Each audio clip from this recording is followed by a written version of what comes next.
I want to go across to senior BJP leader Ravi Shankar Prasad, who joins us now in this broadcast.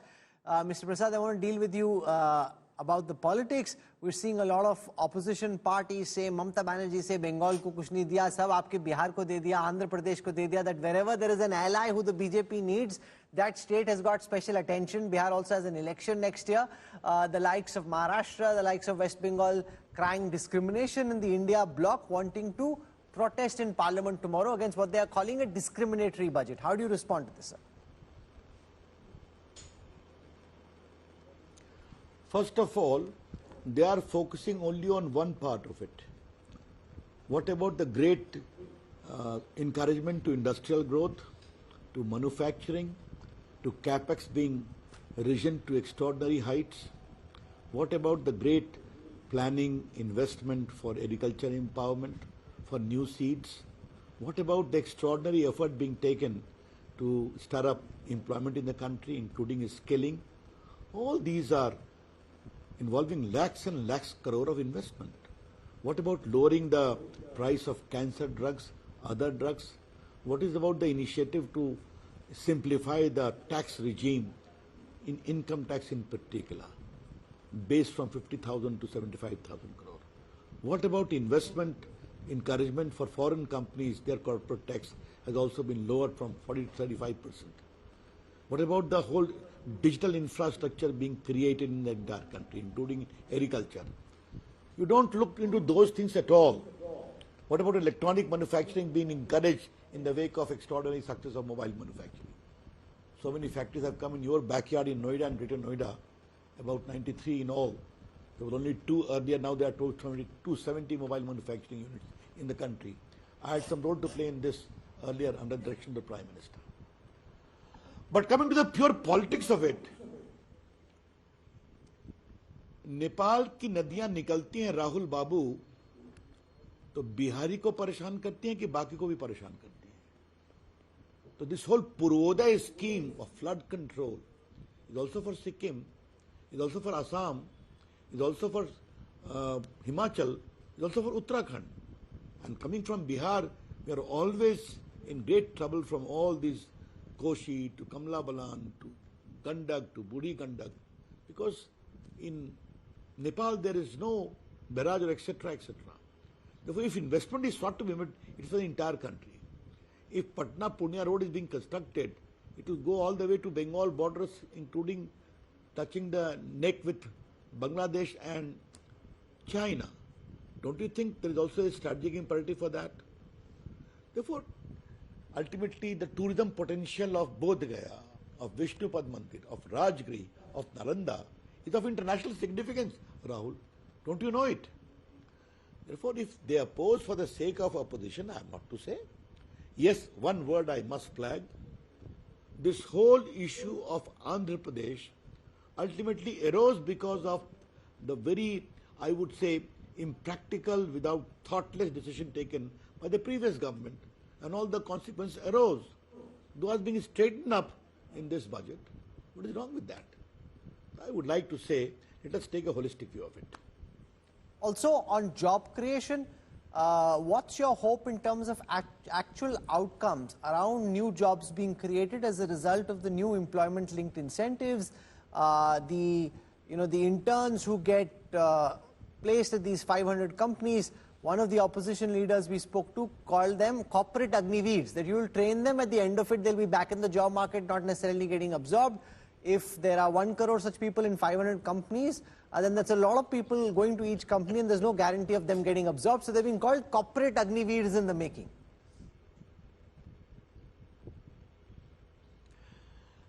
जिनको कुछ नहीं करना होता है राहुल बाबू, वह ऐसी ही बातें करते हैं.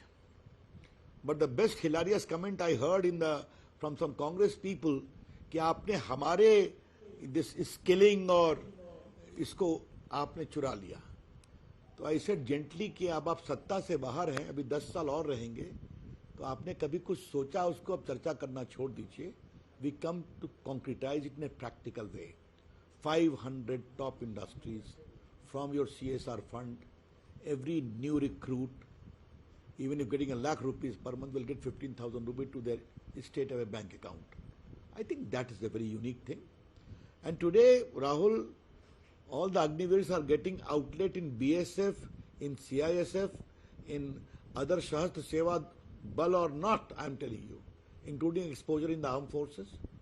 Therefore, negative, you know, we have already talked about it. Kabhi aap mujhe bulaiye, main aapse baat karunga. This whole Agniveer Yojana is what?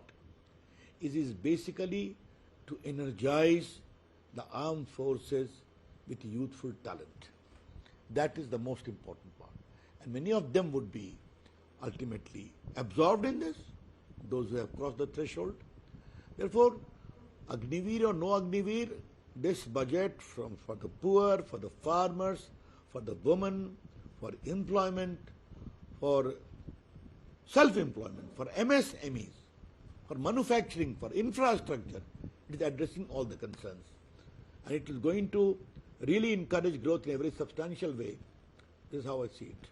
The other bar being thrown by the opposition is that a lot of the novel ideas, employment-linked incentives, the apprenticeship scheme, doing away with the angel tax, Congress leaders saying, "Ye to hamare manifesto mein tha." Inke apne idea nahi the, inhone hamare le liye. How do you respond to this charge that a lot of these ideas were actually floated by the opposition, especially the Congress, in their manifesto in the elections? I am reminded of a hilarious instance, Rahul. A son was preparing for a particular chapter. His father said, "Ye to hum padhe the, tum ye kahan se pad rahe ho?" Come on, Congress party is not in power. Regardless of whatever promises they make, the mess they have created for the country of stinking corruption, of policy paralysis, of inaction, people have repelled. Let them remain quiet. हमने सोचा था, हमारे दिमाग की उपज आई थी. अच्छी बात है, आप शांत रहिए ना, because people trust your ideas are fanciful.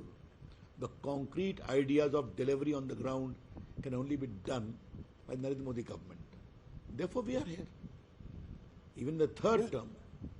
Let us take it like that. I would urge the opposition, अपनी बात कहिए, खूब आलोचना करिए, लेकिन जवाब भी सुनिए. They have developed a very unfortunate habit of not allowing the prime ministers to speak, and they keep on showering abuses and abuses. You saw in the very first session, they did not allow the prime minister to speak. At least now, they will allow the prime minister and the treasury benches to speak. We want to reply to their comments, and there is a lot to be said about them.